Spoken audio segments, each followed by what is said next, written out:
Hello, and welcome to Stories from India. This is a podcast where we talk about myths, legends, and folk tales from India. I am your host, Narad Muni, and I'm a mythological character myself. I have the gift of eternal life and knowledge of the past, the present, and the future. By profession, I'm a traveling musician and a storyteller. So, the way I'm doing my job is by podcast. In this episode, we are talking about Adi Shankar. Some of you have requested to hear about this scholar from the 8th century. Adi Shankar was a real historical character, but maybe the tales are a teeny bit exaggerated. And that includes a crocodile that was very picky about the profession of its victim. And today's episode also includes a literal out of body experience, like the one Doctor Strange might have had in the Marvel Cinematic Universe. There's no denying that Adi Shankar was a big shot in the world of philosophy and a thought leader of his time. So much so that some folks tried to stamp his name on their own works in a very curious case of reverse plagiarism. But all that happened later, centuries after he eclipsed in popularity the man he defeated in debate. But before we learn more about this great intellectual, I think I should distinguish between a couple of terms in this story: Brahman and Sannyasi. A sannyasi is someone who has retired, basically. As we'll soon find, the concept of fire, financial independence, and retiring early is something that originated not in blogs on the internet for millennials, but actually in 8th century India. A Brahmin is assigned that by birth. Adi Shankar was born a Brahmin.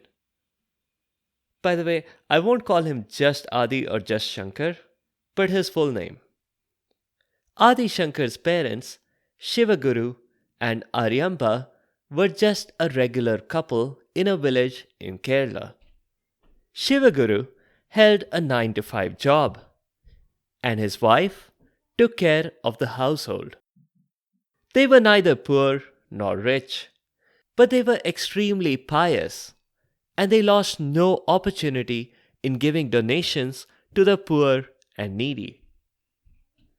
The poor and needy saw this couple's house as a jolly good place for a meal, and there would often be queues of people jostling for handouts.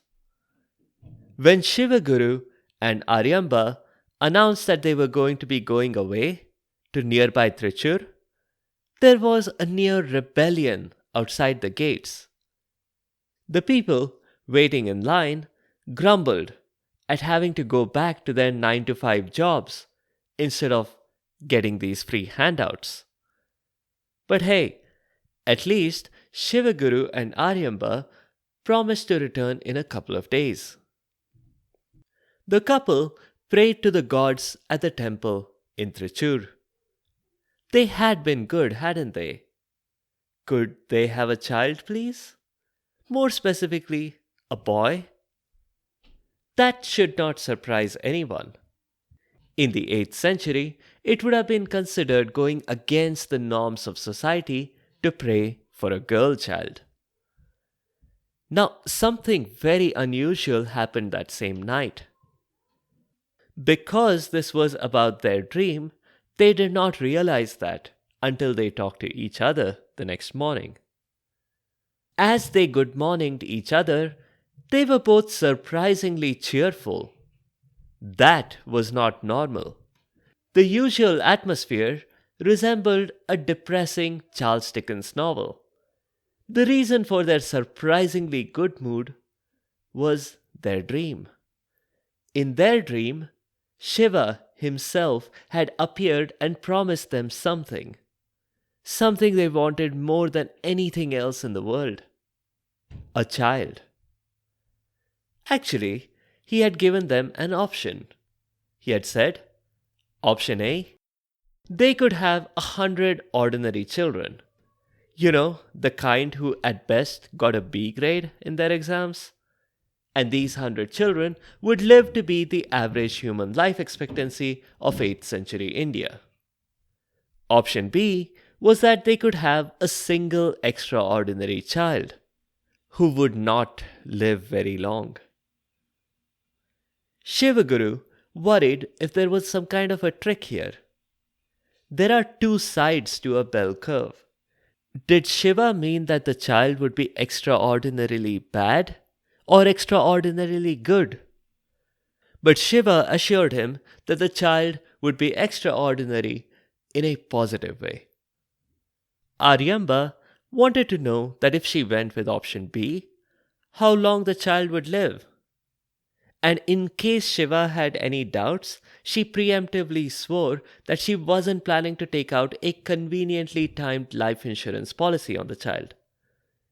But Shiva assured her that he didn't have those doubts.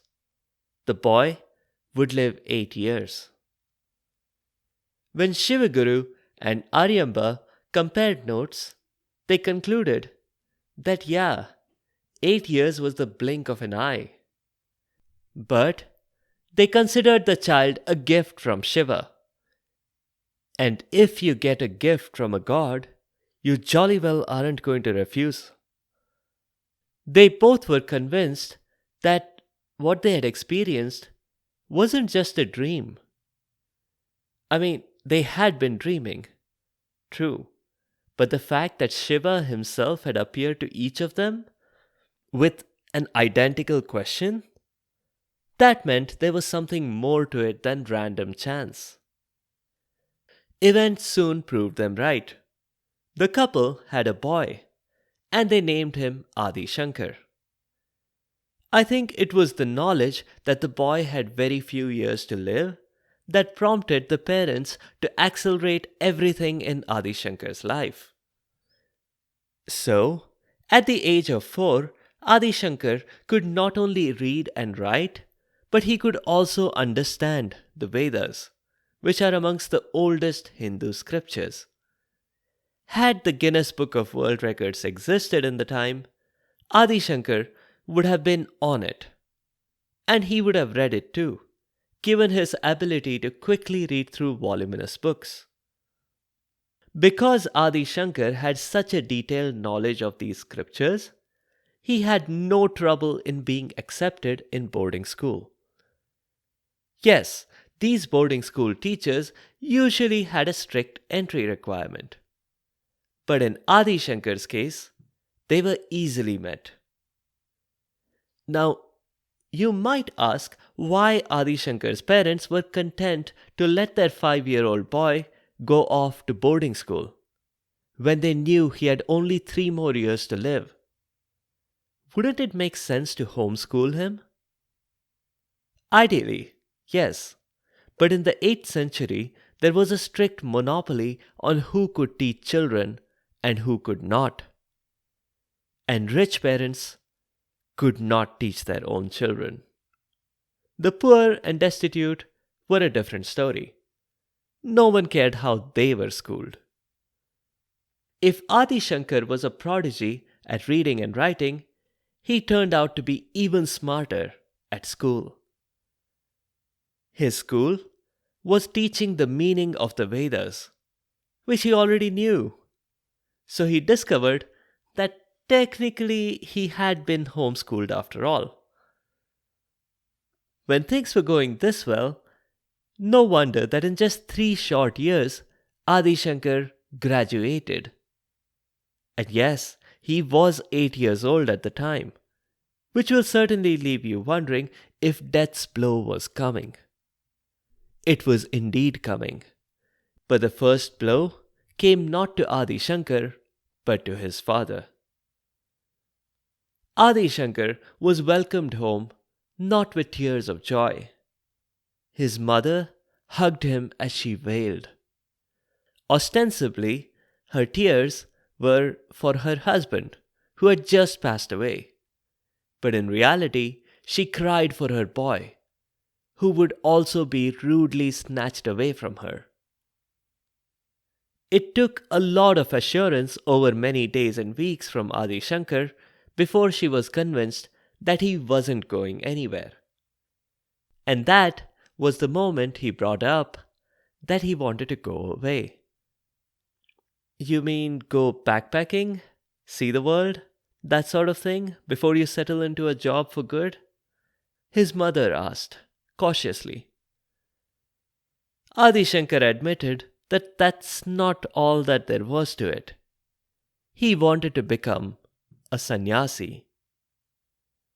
This was more than Aryamba could bear. It wasn't just that her boy wanted to retire. There's some sound reasoning behind becoming financially independent and retiring early. But a sannyasi is so much more than just not having a job. Sannyasis have overcome all worldly temptations. They have no material attachments. It would have been easier on Aryamba if Adi Shankar had just wanted to see the world. But to give up on everything? And for what? When he didn't even have long to live. She refused to give him permission. And Adi Shankar accepted that quietly. Every day he felt more and more trapped. He had to go away. But how could he? His friends tried to cheer him up. One of them suggested an elaborate plot. Scare your mom that your life is in danger, extract a promise from her about your future career, allow yourself to be rescued, and Bob's your uncle. What could go wrong? Adi Shankar said he didn't have an uncle, certainly not one who was willing to change his name to Bob. And in response to his friend's other question of what could go wrong, plenty, a lot of things could go wrong.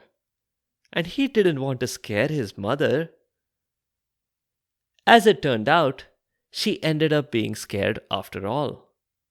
Not surprising, given most days she was nervous. Adi Shankar would be turning 9 soon. Or rather, not turning 9 soon, according to Shiva. Every day she dreaded that this was going to be the day that Adi Shankar died. And one day, as Aryamba was walking along the banks of a river, she saw something that made her heart sink. She saw her boy swimming in the water, and quickly catching up to him was a crocodile. Even as she screamed, the crocodile grabbed Adi Shankar's leg. The boy sensed the end and asked his mom for permission to become a sannyasi. Aryamba was distressed that they were discussing his career choice now, in this situation. But she realized that it was his final wish. So she gave him permission to become a sannyasi and to renounce everything material. At that point, the crocodile promptly let go.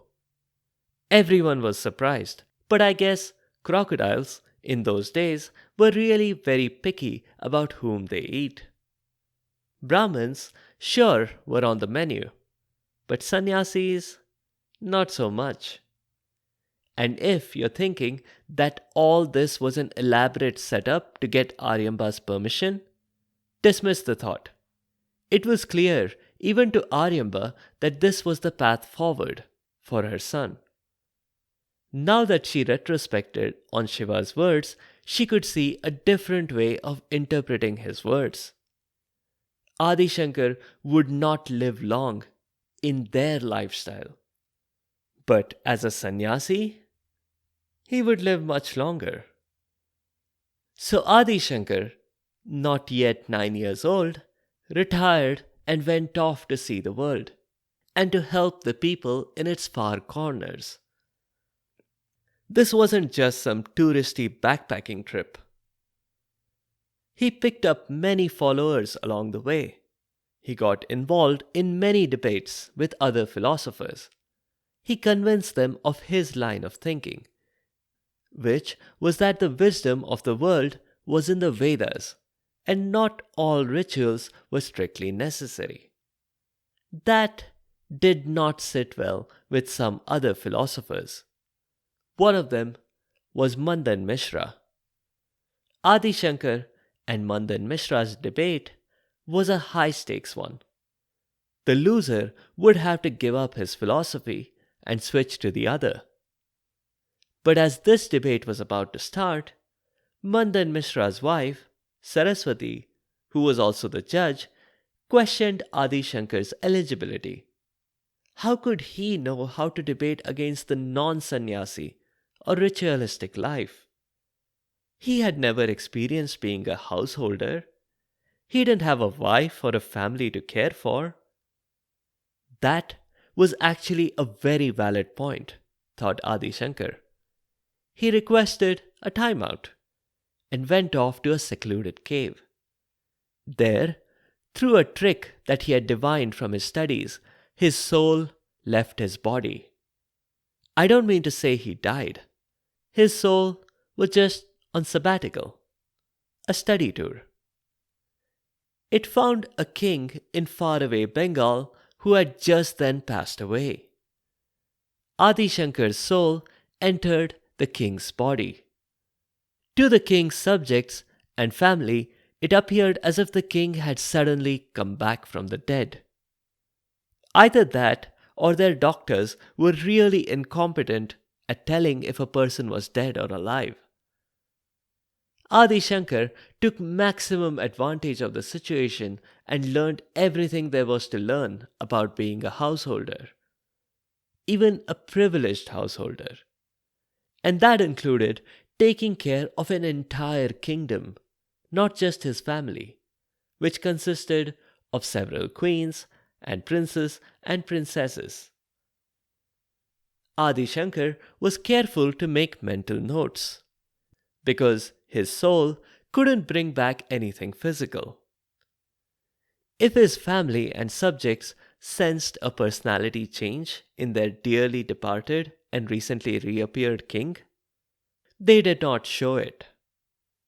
When Adi Shankar had learned enough and when he felt that the blow would be easiest on his family and his subjects, his soul departed the king's body, leaving it lifeless. Adi Shankar was back in his body now. He appeared again before Mandan Mishra and his wife, and this time he was fully prepared for the debate. He answered any qualification questions easily enough. And though Mandan Mishra's wife was officially the judge, her role was only ceremonial. Adi Shankar and Mandan Mishra had garlands of flowers around their necks. These flowers were sensitive to the debate topics. If anyone lost a point, a flower would wilt and fall off their garland.